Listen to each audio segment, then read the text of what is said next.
Bienvenidos al teórico de miembro superior. Esta clase es fundamental para su formación, ya que hablaremos de estructuras sobre las que ustedes trabajarán en su etapa profesional y que son de vital importancia conocer de manera apropiada. Es una clase muy larga, donde iremos viendo cada región del miembro, estudiando todo lo involucrado en cada una de ellas. Sus huesos, articulaciones, músculos, arterias, venas, nervios, espacios topográficos. Arranquemos. Lo primero que hay que entender cuando hablamos de miembro superior es que se relaciona a una región correspondiente al esqueleto apendicular. Muchas veces hemos escuchado o dicho palabras como brazo, hombro, codo, refiriéndonos a una parte del cuerpo sin conocer si en verdad se correspondía anatómicamente a dicha región. ¿Hasta dónde llega el brazo? ¿Y hasta dónde el hombro? A partir de ahora, aprenderemos cuáles son las regiones asociadas al miembro superior y cuáles son sus límites precisos, para que cuando nos refiramos a brazo, codo, muñeca o cualquier región, sepamos con certeza que es correcta la denominación. El miembro superior se divide topográficamente en el hombro, que a su vez se subdivide en una porción axilar, otra deltoidea y otra escapular no visible en esta vista, el brazo, el codo, el antebrazo, la muñeca o región carpiana y por último la mano. Para conocer las extensiones de cada región, deberemos, primeramente, conocer ciertos reparos anatómicos profundos y palpables que actuarán como límites entre cada una. Por lo tanto, les propongo que una vez que hayamos estudiado la anatomía del miembro superior, volvamos a esta diapositiva para terminar de marcar estos límites de forma precisa. Iremos dividiendo a lo largo de la clase al miembro en cada región y en cada una estudiaremos todos sus componentes. Empecemos por la región del hombro. Comenzaremos hablando de los huesos que forman parte de esta región. Tengan en cuenta que comenzaremos a describir un montón de relieves y accidentes de huesos que se corresponderán a músculos o estructuras que por el momento no conocen, pero que a lo largo de la clase irán entendiendo. No se desesperen al principio, permítanle avanzar a la clase para poder entenderla. Lo primero y fundamental que hay que tener en cuenta es que todos los huesos que nombraremos de ahora en más pertenecen al esqueleto apendicular. Si repasamos eso, recordemos que el esqueleto apendicular se dividía en dos porciones. Una proximal, que es la cintura, en este caso la cintura pectoral, que será la encargada de unir el miembro al esqueleto axial. Y por otro lado, una porción móvil. Como dijimos previamente, la cintura pectoral une el miembro superior a la porción superior del tórax y está constituida por dos huesos, la clavícula por delante y la escápula por detrás. Con respecto a la clavícula, según su morfología, se clasifica como hueso largo, aunque hay que destacar que como excepción a estos, carece de cavidad medular. Presenta forma de S itálica y por lo tanto, si la dividimos en dos a través de un corte sagital, presentará una curvatura lateral que es cóncava hacia adelante y una curvatura medial que es convexa en la misma dirección. Presenta dos extremos, uno esternal, de forma triangular, que se articulará con el esternón, y uno acromial, de forma plana, que se articulará con el acromion de la escápula. En su cuerpo encontraremos dos caras, una superior, lisa, y una inferior, rugosa. La cara inferior presenta en su extremo medial la impresión del ligamento costoclavicular.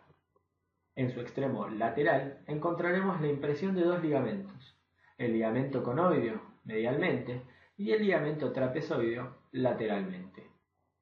En su conjunto, a estos dos últimos se los conoce como ligamentos coracoclaviculares, ya que, como su nombre lo indican, van desde el proceso coracoideo de la escápula hacia la cara inferior de la clavícula. Por último, encontraremos en su parte media un surco donde se inserta el músculo subclavio.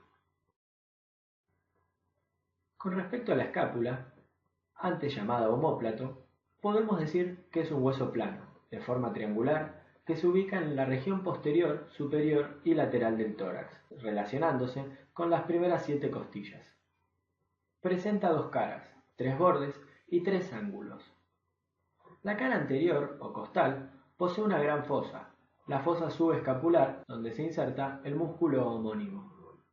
La cara posterior, convexa hacia atrás, presenta una saliente transversal, la espina de la escápula, que nace en el borde medial por una pequeña superficie triangular y se dirige en forma oblicua hacia el ángulo lateral de la escápula para terminar en una superficie aplanada denominada acromion, que constituye el punto más alto de la escápula. Este es un reparo palpable debajo de la piel y lo encontraremos siguiendo la clavícula hacia lateral, ya que se articula con esta a través de su extremo acromial. La espina de la escápula delimita dos fosas, una superior, de menor tamaño, la fosa supraespinosa, y otra inferior más amplia, la fosa infraespinosa, donde se insertan los músculos supraespinoso e infraespinoso respectivamente. El ángulo lateral presenta dos formaciones importantes que son, por un lado, la cavidad glenoidea y por otro, la apófisis coracoides. La cavidad glenoidea recibe a la cabeza del húmero para constituir y formar la articulación glenohumeral, también llamada articulación del hombro. Superior e inferior a esta cavidad encontraremos al tubérculo supraglenoideo e infraglenoideo respectivamente. El tubérculo supraglenoideo recibe a la cabeza larga del músculo bíceps braquial, mientras que en el tubérculo infraglenoideo se inserta la cabeza larga del músculo tríceps braquial. La apófisis coracoides es una saliente curva en forma de pico que se ubica entre el tubérculo supraglenoideo y la escotadura de la escápula. Constituye un punto de inserción de músculos como el pectoral menor, la cabeza corta del músculo bíceps braquial y el músculo coracobraquial. También presenta inserción de ligamentos como los coracoclaviculares, el conoide y trapezoide nombrados previamente, y los ligamentos coracohumeral y coracoacromial. Con respecto al húmero, es un hueso largo que se articula proximalmente con la cavidad glenoidea de la escápula y distalmente con el cúbito y el radio. Como todo hueso largo, presenta un cuerpo o diáfisis y dos extremidades o epífisis, una proximal y una distal. La epífisis proximal presenta una saliente articular, esférica y lisa, denominada cabeza del húmero, que se encuentra orientada en sentido medial, posterior y superior. A través de su borde queda delimitado el cuello anatómico, que lo separa de los tubérculos mayor, antes llamado troquita, y tubérculo menor, antes llamado troquín. Estos dos tubérculos se encuentran separados por un surco vertical denominado surco intertubercular, por donde discurrirá la cabeza larga del músculo bíceps braquial. El cuello quirúrgico, distal a los tubérculos mayor y menor, separa a la epífisis proximal de la diáfisis humeral. Si observamos la diáfisis, vemos que en la cara anterolateral se observa una tuberosidad donde se inserta el músculo deltoides, denominado tuberosidad deltoidea. En la cara posterior se halla un surco profundo, oblicuo de arriba hacia abajo y de medial a lateral, el surco para el nervio radial, antes llamado canal de torsión, por donde discurren el nervio radial y la arteria braquial profunda.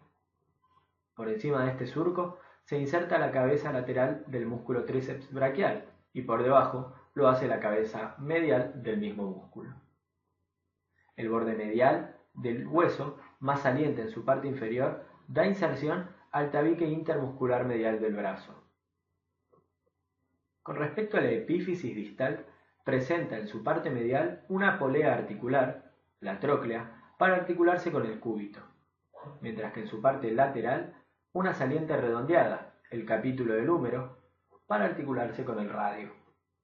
Por encima de estas superficies articulares encontraremos dos fosas, la fosa coronoidea, por encima de la tróclea del húmero, y la fosa radial, superior al capítulo del húmero. Si observamos la epífisis distal desde una vista posterior, vemos a la fosa del olecranon por arriba de la tróclea. Además, podemos describir dos relieves óseos, donde se insertan los músculos de la región antebraquial, el epicóndilo medial, ubicado hacia medial y superior de la tróclea, y el epicóndilo lateral, que se encuentra lateral y superior al capítulo. El hombro comprende 5 articulaciones, siendo 2 de estas fisiológicas o falsas y 3 verdaderas o anatómicas. Recordando lo charlado en la clase de generalidades, las articulaciones fisiológicas son aquellas que se dan a través de estructuras que no son óseas. En el hombro encontraremos dentro de estas últimas a la articulación escápulo-torácica, dada a través de los músculos subescapular, serrato anterior y la pared del tórax, y a la articulación subdeltoidea, dada a través de una bolsa serosa, la bolsa serosa subacromio-deltoidea, que se interpone entre un plano formado por el acromion y el músculo deltoides superiormente, y otro plano formado por el músculo supraespinoso y el húmero inferiormente. Por otro lado, dentro de las articulaciones verdaderas del hombro, encontraremos a la articulación glenohumeral, escápulo-humeral o del hombro propiamente dicho. Esta articulación une la escápula al húmero y así la porción libre del miembro superior a la cintura escapular. Según el tejido interpuesto, es de tipo sinovial. Según la morfología de las superficies articulares, es decir, el género, es esferoidea. Según su movimiento, es diartrosis, es decir, que es una articulación móvil. Las superficies articuladas involucradas en esta articulación se corresponden, por un lado, a la cabeza del húmero, que se articula con la cavidad glenoidea, pero como observamos, la cabeza del húmero es muy convexa en relación a la concavidad que ofrece la cavidad glenoidea de la escápula. Por esto, la articulación presenta un medio de adaptación, donde la cavidad glenoidea queda ampliada gracias al cartílago que la bordea, denominado labrum o rodete glenoideo. Por esta razón, gracias a la presencia de este medio de adaptación, la articulación se clasifica como compleja. Respecto a este tema, es importante aclarar que algunos autores proponen que el labrum glenoideo, o cualquier labrum, no actúa como un medio de adaptación, sino que su función reside en aumentar el espacio articular, en este caso de la cavidad glenoidea. Si tomamos este concepto, el labrum entonces no es un medio de adaptación y por lo tanto la articulación no se clasifica como compleja. Con respecto a sus medios de unión, la articulación está rodeada por una cápsula fibrosa que se halla reforzada por engrosamiento de esta. Recordemos que los engrosamientos capsulares constituían a los ligamentos pasivos propios. En este caso, son los ligamentos glenohumeral superior, medio e inferior. Por otro lado, la articulación estará reforzada por ligamentos pasivos a distancia, que es el ligamento coracohumeral. Es importante agregar a esto que los músculos subescapular, supraespinoso, infraespinoso y redondo menor, que en conjunto forman a los músculos del manguito rotador, actúan como ligamentos activos estabilizando la articulación. Con respecto a la articulación externoclavicular, es la articulación que se da entre la clavícula y su extremo external y el esternón. Si analizamos el tejido interpuesto, es una articulación de tipo sinovial. Según su movimiento, es una diartrosis. Según la morfología de las superficies articulares, es de género celar, o también llamado silla de montar o encaje recíproco. Con respecto a las superficies articulares, por un lado, se articula el extremo external de la clavícula. El esternón, en su porción más superior, ofrece al manubrio a través de la escotadura clavicular. Con respecto a los medios de adaptación, entre las superficies articulares puede a veces haber un disco articular en forma inconstante que divide a la cavidad sinovial. Con respecto a los medios de unión, esta articulación está reforzada por la cápsula y por 4 ligamentos: el ligamento costoclavicular, el ligamento interclavicular y los ligamentos esternoclaviculares anterior y posterior que no se pueden ver en esta imagen. Con respecto a la articulación acromioclavicular, es la articulación que se da entre la clavícula y el acromion de la escápula. Es de tipo sinovial y de género plana. Según su movimiento, es móvil. Con respecto a las superficies articulares, se articulan el extremo acromial de la clavícula y el acromion de la escápula. Con respecto a los medios de adaptación, puede presentar, a veces, un disco articular de forma inconstante. Si lo hace, se clasifica como compleja. Si no lo tiene, es una articulación simple. Con respecto a los medios de unión, presenta, además de su cápsula, ligamentos acromioclaviculares superior e inferior, que son ligamentos pasivos propios, y los más importantes, los ligamentos coracoclaviculares, el ligamento conoideo, que va desde la apófisis coracoides hacia la porción lateral de la cara inferior de la clavícula, y el ligamento trapezoideo, que se ubica lateral al anteriormente mencionado.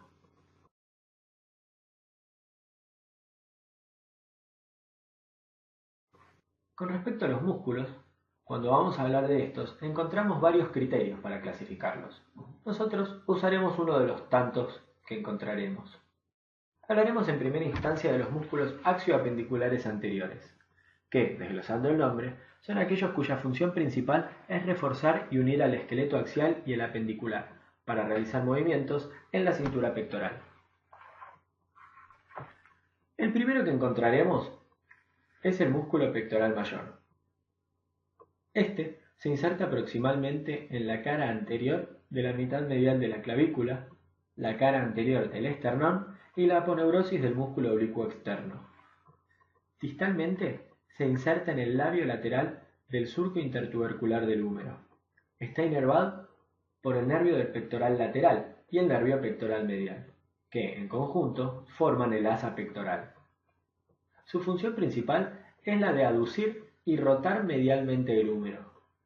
Si el punto fijo se encuentra en el húmero, colabora también con la expansión de la caja torácica. Más profundo a este, encontraremos al músculo pectoral menor. Este se inserta proximalmente en la tercera, cuarta y quinta costilla, mientras que distalmente lo hace en la apófisis coracoides de la escápula. Está inervado por el nervio pectoral medial, y su función principal es la de estabilizar la escápula y levantar las costillas en la inspiración. El otro músculo que encontraremos, superior al músculo pectoral menor, es el músculo subclavio, que se inserta proximalmente en la primera costilla y su cartílago costal, y distalmente en la cara inferior del tercio medio de la clavícula, en el anteriormente mencionado surco para el músculo subclavio. Este músculo está inervado por el nervio subclavio, ramo colateral del plexo braquial. Por último, dentro de este grupo encontraremos al músculo serrato anterior, que tiene su origen en la cara lateral de las primeras 10 costillas, a través de lo que conocemos como digitaciones del músculo serrato anterior. Su inserción distal es en el borde medial de la escápula. Este está inervado por el nervio torácico largo, también ramo colateral del plexo braquial. Su función principal es mover la escápula y sujetarla a la pared del tórax. Con respecto a los músculos axioapendiculares posteriores, siguen el mismo criterio que los anteriores, pero se encuentran en la región posterior del hombro. Ellos son el músculo trapecio, que es un músculo grande de la región dorsal y tiene su origen desde la cabeza en una estructura que se denomina protuberancia occipital externa, el ligamento nucal, y desde la séptima vértebra cervical hasta la 12ª vértebra torácica. Distalmente se inserta en el tercio posterior de la clavícula, en el acromion y en la espina de la escápula. Está inervado por el 11º par craneal, o denominado también nervio accesorio, y su función principal es la de mover la escápula. Con respecto al músculo dorsal ancho, es un músculo que se inserta proximalmente en las 6 últimas vértebras torácicas y la cresta ilíaca, mientras que distalmente lo hace en el fondo del surco intertubercular del húmero. Está inervado por el nervio tóraco-dorsal, ramo colateral del plexo braquial. Su acción consiste en extender rotalmente y aducir el brazo si el punto fijo se encuentra en su inserción proximal. Si el punto fijo se hace en el húmero, es el músculo encargado de elevar el cuerpo hacia los brazos, es decir, es el músculo más importante que usamos para trepar, por ejemplo, una pared. Músculo elevador de la escápula. Es un músculo que, como su nombre lo indica, eleva el ángulo superior de la escápula y se inserta en las primeras 4 vértebras cervicales proximalmente y en el ángulo superior de la escápula distalmente.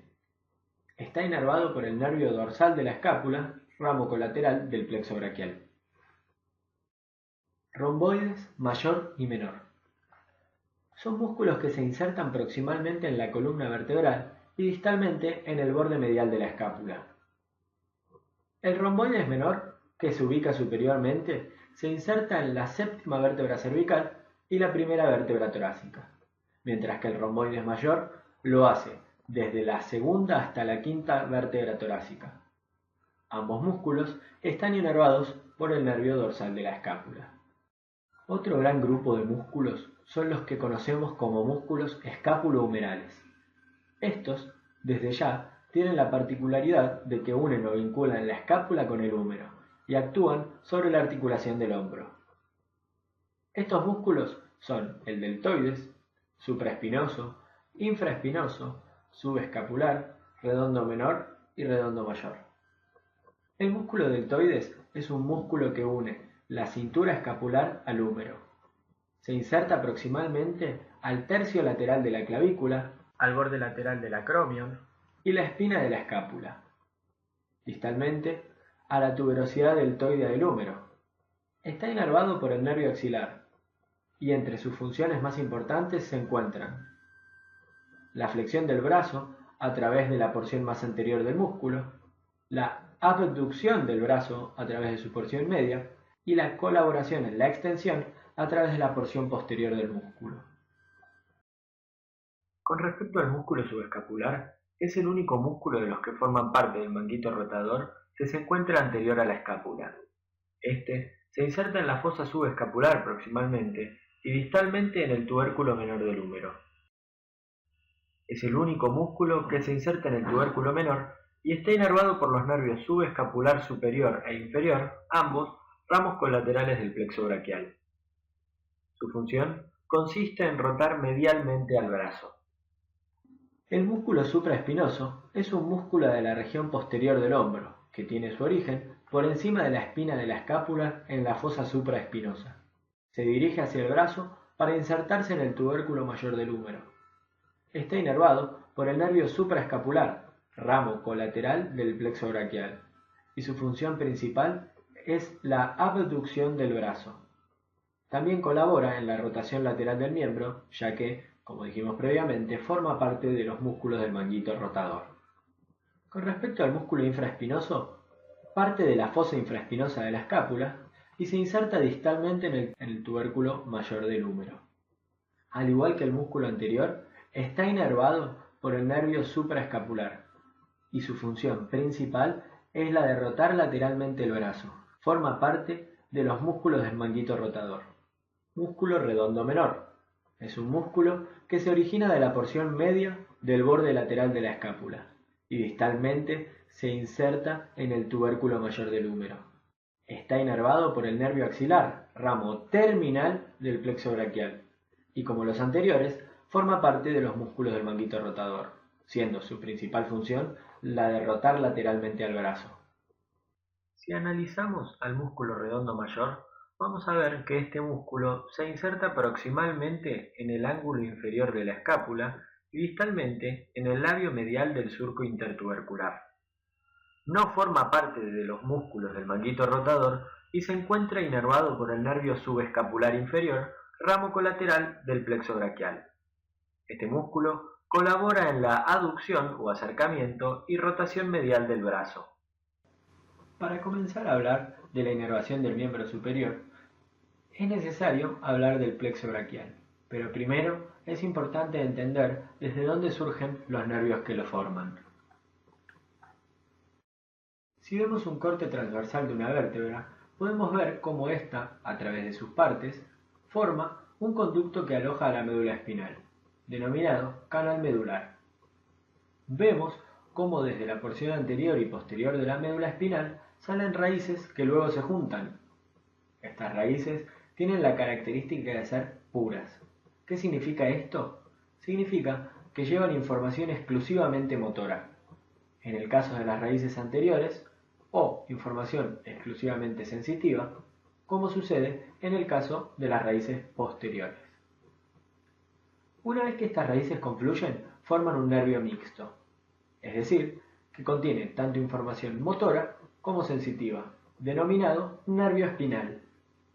Este último luego se dividirá en una rama posterior que irá a inervar a los músculos del dorso del cuerpo y otra rama anterior que es la que formará los plexos que encontraremos en el cuerpo. El plexo braquial se forma a partir de los ramos anteriores de los nervios espinales de los segmentos medulares correspondientes desde C5 hasta T1, que constituyen las raíces del plexo braquial. Este inerva a la cintura escapular y al miembro superior del lado correspondiente. Los ramos anteriores de C5 y C6 se unen para formar el tronco superior. El ramo anterior de C7 forma el tronco medio y los ramos anteriores de C8 y T1 forman el tronco inferior. Los troncos del plexo braquial se ubican a nivel supraclavicular, entre los músculos escalenos anterior y medio del cuello, en un espacio denominado hiato interescalénico anterior. Una vez que los troncos pasan por detrás de la clavícula e ingresan a la fosa axilar, cada tronco se divide en dos ramos, uno anterior y otro posterior, que a su vez se unen para formar tres fascículos que se denominarán según su posición en relación a un eje constituido por la arteria axilar. Los tres ramos posteriores, provenientes uno de cada uno de los troncos, se unen para formar el fascículo posterior, que está ubicado por detrás de la arteria axilar, y que va a dar origen a los nervios axilar y radial, ambos ramos terminales del plexo braquial. Los ramos anteriores de los troncos superior y medio se unen para formar el fascículo lateral, que está ubicado en dirección lateral y superficial a la arteria axilar y que va a dar origen al nervio músculo cutáneo y a la raíz lateral del nervio mediano. El ramo anterior del tronco inferior forma el fascículo medial, que está ubicado en dirección medial por debajo y delante de la arteria axilar. Este da origen a la raíz medial del nervio mediano y a los nervios cubital y cutáneo antebraquial medial. De esta manera, acabamos de describir las porciones del plexo braquial y sus 6 ramos terminales. Accesoriamente a esto, del plexo braquial se originan ramos colaterales que tienen la función de inervar músculos que nombramos previamente. El nervio dorsal de la escápula, encargado de inervar a los músculos elevador de la escápula, romboides mayor y romboides menor, surge de la rama anterior de C5. El nervio subclavio, encargado de inervar al músculo subclavio, y el nervio supraescapular, que inerva a los músculos supraespinoso e infraespinoso, surgen del tronco superior del plexo. El nervio torácico largo, encargado de inervar al músculo serrato anterior, surge de las ramas anteriores de C5, C6 y a veces C7. El nervio pectoral lateral, encargado de inervar al músculo pectoral mayor, se origina del fascículo lateral. El nervio pectoral medial, encargado de inervar al músculo pectoral menor y al músculo pectoral mayor, y el nervio cutáneo braquial medial, encargado de inervar sensitivamente la piel de la porción medial del brazo, surgen del fascículo medial. Los nervios subescapular superior e inferior, que inervan a los músculos subescapular y redondo mayor, surgen, junto con el nervio tóraco-dorsal, que inerva al músculo dorsal ancho, del fascículo posterior del plexo braquial. La irrigación arterial del miembro superior comienza a partir de la arteria subclavia, que, cuando ingresa a la fosa axilar atravesando su límite superior, el hiato cérvico-axilar, se convierte en la arteria axilar. Esta termina a nivel del borde inferior del músculo pectoral mayor, por donde ingresa a la región del brazo y cambia de nombre, pasando a llamarse arteria braquial. La arteria axilar se extiende por toda la fosa axilar y a lo largo de su trayecto da algunas ramas importantes. Para ordenar estas arterias, se describe a la arteria axilar en 3 porciones: una superior al músculo pectoral menor, otra profunda al mismo músculo y por último una inferior a este. De esta porción superior surge solo una rama, la arteria torácica superior, que se distribuye en la parte superior de los músculos pectorales y de la región mamaria. De la segunda porción, profunda al músculo pectoral, salen la arteria tóraco-acromial, antes denominada acromio torácica, que se divide en dos ramas, una rama pectoral que se dirige hacia los músculos pectorales y la glándula mamaria, y una rama acromial que irriga el músculo deltoides y la articulación acromioclavicular y del hombro. La segunda rama que da esta porción es la arteria torácica lateral, antes denominada mamaria externa, que sigue la pared medial de la fosa axilar para irrigar los músculos pectorales, intercostales, serrato anterior y a la glándula mamaria y piel de la región.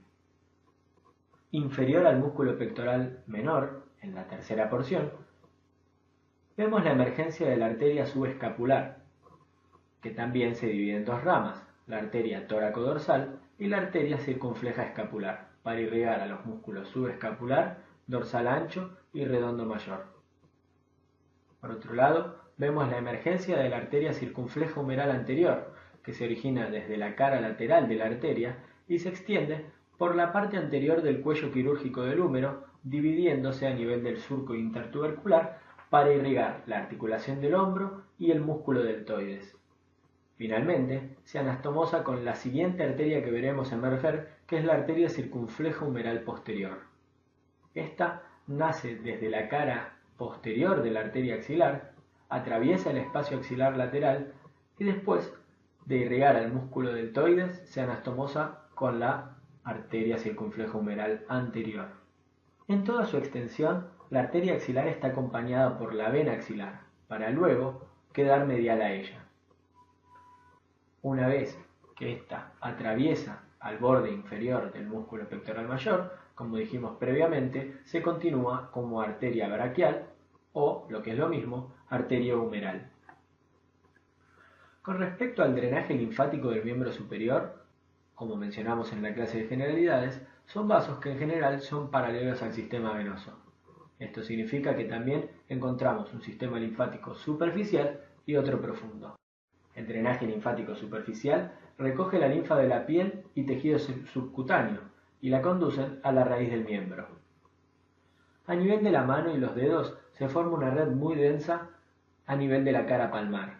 Esta red luego se dirige en su mayoría a la cara dorsal de la mano y de allí a la cara dorsal del antebrazo. El resto sigue por la cara anterior del antebrazo.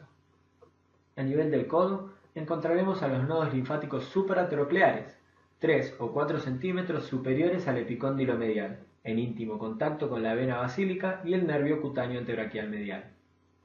A nivel del brazo, los vasos linfáticos superficiales se concentran en la cara anteromedial del miembro. Algunos vasos atraviesan la fascia profunda y se hacen profundos. Otros siguen hasta la región axilar, hasta el siguiente grupo ganglionar, los ganglios deltopectorales, que se encuentran en la porción superior del surco deltopectoral en íntimo contacto con la vena cefálica.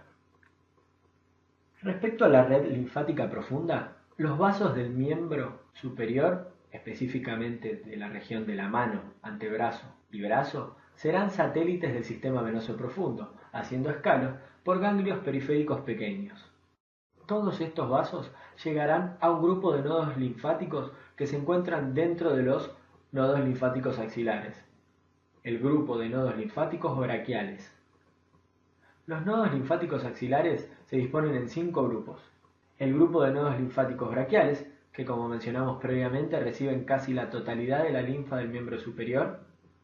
El grupo de nodos linfáticos subescapulares, ubicados a lo largo de la arteria subescapular, y reciben la linfa de la nuca, la cara posterior del hombro y a veces la glándula mamaria. El grupo de nodos linfáticos pectorales, en íntimo contacto con el músculo serrato anterior, reciben la linfa de la pared torácica, la porción superior del abdomen y la mitad lateral de la glándula mamaria.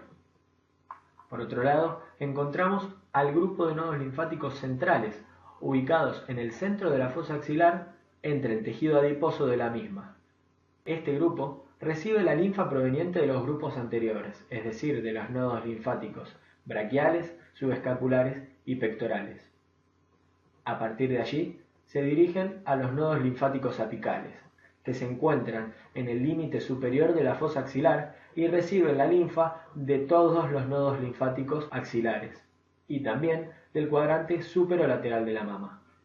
La linfa proveniente de esta región drena de los nodos linfáticos supraclaviculares y de estos, a través de un tronco linfático importante, drenarán al sistema venoso profundo en el denominado confluente yúgulo-subclavio, es decir, el ángulo que se forma a partir de la unión de la vena yugular interna con la vena subclavia. En relación a los nodos linfáticos de la axila, podemos destacar que estos tienen una clasificación anátomo-quirúrgica que es fundamental conocer. Estos nodos linfáticos se clasifican en lo que conocemos como niveles de Berg, y esta clasificación está dada por la situación de los nodos en función del músculo pectoral menor. De esta manera podemos describir tres grupos. Un grupo 1, que constituye aquellos nodos linfáticos que quedan ínfero-laterales al músculo. Un nivel 2 de Berg, constituido por aquellos nodos linfáticos que quedan profundos al músculo pectoral menor y están constituidos exclusivamente por el grupo de nodos linfáticos centrales. Mientras que por último, un tercer nivel de Berg, que está constituido por aquellos nodos linfáticos que quedan superomediales al músculo pectoral menor. En este caso, están comprendidos por el grupo de nodos linfáticos apicales. Respecto a la anatomía topográfica de la región del hombro, podemos limitarla superiormente por el borde superior de la clavícula y la escápula, inferiormente por un plano que pasa tangencial al borde inferior del músculo pectoral mayor, posteriormente por la espina de la escápula y anteromedialmente por la línea axilar anterior que la separa de la región mamaria. El hombro, como mencionamos previamente, está subdividido en tres regiones: la región axilar hacia anterior, la región deltoidea hacia lateral y la región escapular hacia posterior. Si vemos una vista anterior del hombro, podemos observar un claro límite entre la región axilar y deltoidea, viendo la impresión de un surco que se forma entre los músculos deltoides y pectoral mayor. El surco deltopectoral, que, como logramos previamente, está ocupado en su trayecto por la vena cefálica y en su porción más superior por los nodos linfáticos superficiales deltopectorales. Hablando de la región axilar, los demás límites se corresponden a los nombrados anteriormente como límites de la región del hombro. Medialmente, la región axilar se limita gracias a la línea axilar anterior, superiormente por la clavícula e inferiormente por el borde inferior del músculo pectoral mayor. La región axilar presenta en su profundidad una fosa, denominada fosa axilar, que presenta forma de pirámide de base cuadrangular con vértice truncado, es decir, cortado. Esta fosa tiene límites, o lo que se llama también continente, y también tiene contenido. En cuanto a los límites de la fosa axilar, que se encuentra en la región axilar, encontramos hacia anterior tres planos: uno superficial, constituido por el tegumento, y profundo otros dos planos musculares. El plano medio, constituido por el músculo pectoral mayor, envuelto por su fascia, y, por detrás de el último plano, constituido por dos músculos, el músculo subclavio y el músculo pectoral menor, ambos envueltos por una misma fascia, la fascia clavipectoral, que luego se condensa y desciende hasta la base de la axila, continuando como ligamento suspensorio de la axila o ligamento de Jardí. Su límite posterior se encuentra comprendido por tres músculos: el músculo subescapular y por debajo de los músculos redondo mayor y dorsal ancho. Recordemos que los músculos supraespinoso, infraespinoso y redondo menor quedan tapados por el músculo subescapular, por lo tanto no forman parte de su límite posterior. Su límite medial se encuentra formado por la pared costal, cubierta a su vez por el músculo serrato anterior, mientras que su pared lateral, más estrecha, se encuentra formada por el húmero, la cabeza corta del músculo bíceps braquial y el músculo coracobraquial. El vértice de la axila, que como dijimos es la porción truncada de la pirámide de base cuadrangular, está constituido por la clavícula anteriormente, el borde superior de la escápula posterolateralmente y medialmente por la primera costilla. Estas tres estructuras constituyen un espacio conocido como hiato cérvico-axilar, que da paso a las estructuras que entran o salen de la axila. Con respecto a la base de la axila, que conforma el límite inferior de la fosa, está constituida por una superficie cutánea, cóncava, que posee tres planos: piel, tejido subcutáneo y fascia axilar, que proviene de las fascias que envuelven al pectoral mayor y músculo subclavio junto con el pectoral menor. Recordemos que luego de hacerlo, se condensaba para formar el ligamento suspensorio de la axila, que es el responsable de mantener la concavidad inferior de la base axilar. Una vez descritos los límites de la fosa, nombraremos el contenido, que, como verán, son todos elementos que ya nombramos previamente. En la fosa axilar encontramos al paquete vasculonervioso axilar, constituido por la arteria y la vena axilar, y, como componente nervioso, a los fascículos del plexo braquial, el fascículo lateral, medial y posterior, dispuestos en función de la arteria, y el origen de sus ramos terminales y algunos ramos colaterales. Otro contenido fundamental que encontraremos en la fosa axilar son los nodos linfáticos de la axila, los 5 grupos de nodos linfáticos que nombramos previamente, es decir, los nodos linfáticos braquiales, los subescapulares, los pectorales, los centrales y los apicales. En relación a la región deltoidea, la misma ocupa la región lateral y convexa del hombro. Como nombramos previamente, se limita hacia anterior y posterior por el límite del músculo deltoides. Recordemos que hacia anterior coincide con el surco deltopectoral. Inferiormente se corresponde a la inserción humeral del músculo. Y como elementos en esta región encontraremos principalmente al músculo deltoides, las arterias y venas circunflejas humerales anteriores y posteriores, ramas de la tercera porción de la arteria axilar, y por último al nervio axilar. Por último, en la región escapular, que se encuentra limitada por los tres bordes de la escápula, podremos reconocer diferentes estructuras: un plano superficial constituido por el tegumento y un plano profundo que varía según si estamos por encima de la espina de la escápula en la fosa supraespinosa o por debajo de la espina en la fosa infraespinosa. Haremos hincapié en la región infraespinosa mencionando que presenta en su plano muscular 4 músculos, que de superior a inferior son el músculo infraespinoso, el músculo redondo menor, el músculo redondo mayor y el músculo dorsal ancho. Estos músculos son importantes porque, como observamos en esta vista posterior, vemos cómo el músculo redondo menor y el músculo redondo mayor forman en sus límites junto con el húmero un triángulo. Este triángulo se encuentra dividido en 2 porciones gracias a la presencia del tendón de la cabeza larga del músculo tríceps braquial, que se dirige al tubérculo infraglenoideo. A estos espacios se los conoce como triángulos de los redondos, o también como espacios axilares, ya que, a través de estos mismos, podemos ingresar hacia la fosa axilar desde posterior.